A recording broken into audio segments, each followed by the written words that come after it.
మరలా చెప్తున్నాను, దక్షిణ దేశపు రానట ఒకనొక దినాన మన మీద ఏం చేస్తుందట? నేరస్థాపన. ఏమని చేస్తుంది నేరస్థాపన? ఇంతకీ నేను సొలొమోను జ్ఞానం వినటానికి భూమి అంతాల నుండి నెలల తరబడి పరివారాన్ని వెంటబెట్టుకుని రాజ్యాన్ని వదిలేసి ప్రయాణం చేసుకుంటూ వెళ్ళాను. మరి నువ్వు పక్కనే చర్చ అయినా రాలేవు, అవునా కదా? చెప్పండి. కొంతమంది ఉంటారు అలాగా, పక్కనే కానీ రాబుద్ది కాదు, పక్కూరే రాబుద్ది కాదు.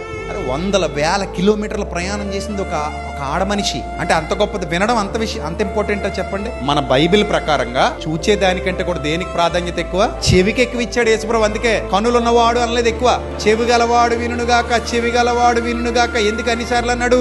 వినుట వలన విశ్వాసము కలుగును. అర్థమైందా? అందుకే నేను ఎప్పుడు చెప్తాను, వినే అవకాశం ఉన్నంత మేరకు ఎప్పుడు మిస్ అవ్వకండి అంటాను. సొలొమోను యొక్క జ్ఞానం వినటానికి శాపదేశపు రానొస్తే మనం దేవుని జ్ఞానం వినటానికి ప్రయాసపడుతున్నాం, దేవుని జ్ఞానం వినటానికి పరుగులు తీస్తున్నాం. అది ఎంత గొప్ప దీవెన, అది ఎంత గొప్ప ఆశీర్వాదం, అది ఎంత గొప్ప ఉన్నతమైన స్థితికి మనల్ని నడిపిస్తుంది. మీరు గుర్తుపెట్టుకోండి.